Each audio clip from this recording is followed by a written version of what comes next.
Pringle. You have 20 minutes. Thank you. Minister, this bill under discussion today is welcome, and any efforts to bring about greater security for workers in this country has to be commended.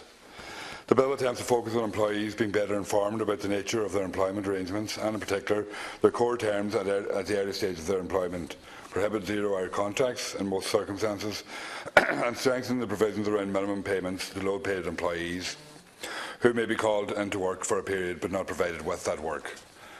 I am aware that many groups have welcomed aspects of the bill, including the entitlement of workers to a minimum payment if called in but not given work, and indeed myself in my own working life am well aware of that situation in relation to the fishing industry in Killybegs, where we were called in many times at 9 o'clock in the morning, sent home again at 10, called back in again at 2 o'clock and given a work then until 6 o'clock in the evening, and that's the kind of thing that workers all across the country have to compete with.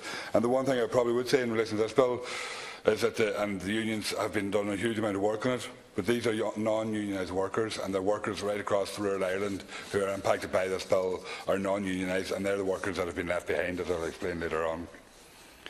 The bill is by no means perfect, and however, while I support the bill, I agree with some commentators that it doesn't go far enough in dealing with if and when and zero-hour contracts.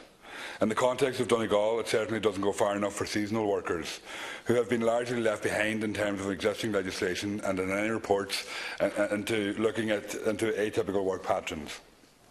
The most recent report commissioned by the then Fine Gael Labour Coalition did not include seasonal workers within its remit, and failed to adequately define if and when contracts to include seasonal work in the definition, and all the while failing to assess implications that the legislation would have on them.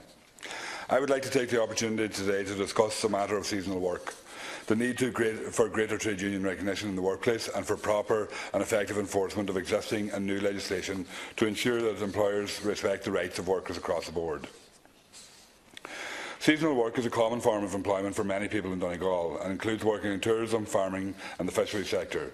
In terms of coherent statistical data available on seasonal work, there is very little, so we have little information on the trends of employment in these sectors, and that's because most of these employments are non-unionised, take place in rural Ireland, and therefore we don't have information on them. And this unfortunately means that workers are disadvantaged when decision makers are ill-informed. The fact that political decisions have been made without sufficient knowledge on the issues affecting seasonal workers warrants a separate report into this category of work.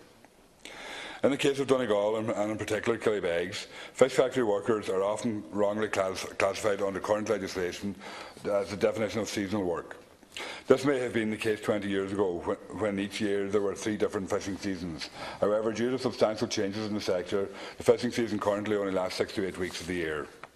Fish factory workers often engage in employment in between these shorter seasons, and as a result can be incorrectly labelled as self-employed, which severely reduces their income security and social welfare entitlements. Seasonal workers do not have written contracts, yet the onus is on the worker to prove a contract exists.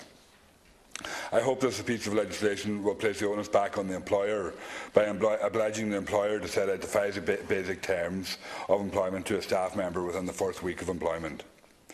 However, in relation to the core terms of employment, I believe that all workers should be provided with the core conditions of employment, including the employer details, length of working day and contract duration, and this should be provided in writing before the employee commences, as opposed to after the employment has begun. I also want to discuss issues in relation to access to social welfare as becoming increasingly difficult as a result of looser employment arrangements. And it's vitally important, and it has to be talked about in conjunction with this legislation, because these are workers that aren't fully employed, so they depend on social welfare actually to make up their income. And the Social Welfare Act is making it feasible for employers to rely on these kind of workers, because the social welfare catches them in the saves a trap for them. I want to, in relation to access to social welfare, it's becoming increasingly difficult. Employment is harder to categorise. It means access to social protection is difficult. Many fish factory workers are mislabelled as self-employed, initially by the Department of Social Protection, and yet after an appeal the label is removed from some of them. I also deal with a number of people who are part-time farmers but also engage in factory work in a particular season, and again are incorrectly classified as self-employed.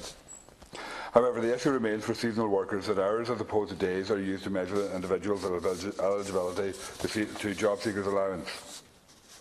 Substantial cuts to social protection payments and income support created greater income insecurity for people in precarious employment, as their nature of employment makes them heavily reliant on income support such as job seekers, farm assist, subsidiary employment and income disregards.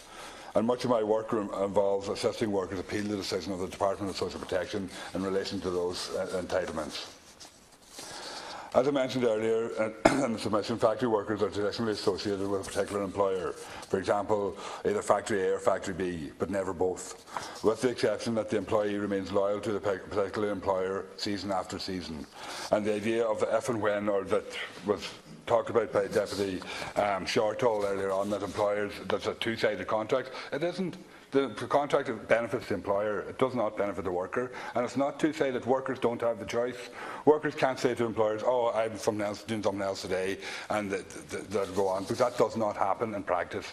It might happen in the writing of legislation here in the Dáil, and it might look great on paper, but that does not happen in practice. Employers have the power, workers don't have the power, and you can't say that workers have the right to say that they're going to do something else. Of course they do, but they won't have a job afterwards, and that's the bottom line. And and you can't do it as an equal employment or equal right things. Employees are expected to be available for work when the employer requires them, or they risk a reduction in hours or a termination of employment. Consequently, a worker might not be asked back to work the following season and will be disassociated from a particular factory. For some, there is no option but to start working in another factory if they can get it. Another serious consequence of mislabelling certain workers as self-employed, according to the definition that they are not contractually required to work, means that they may not be entitled to any compensation for hours not worked as well. I have also concerns relating to the barriers still facing workers and their right to be represented by their trade union of choice. Some employers still do not recognise trade unions, and we've seen up on recently this included Ryanair. And again, the bill does not acknowledge or address the urgent need for greater trade union recognition and the associated protection, including visits to the workplace by trade union reps. Because one thing for certain, Minister, and unfortunately your people won't visit workplaces, and if they do, it's been my experience that they visited them, prosecute them, and successfully prosecute them, and then never follow up. So what's the point, like?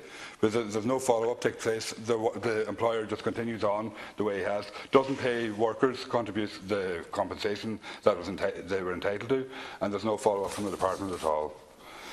At the same time, it needs to be recognised that most seasonal workers are not unionised or organised and therefore suffer the consequences of this. A mechanism should be established which would allow non-organised workers to be represented and consulted within the drafting of legislation. Furthermore, there is the ongoing issue of the need for proper enforcement of existing employment legislation.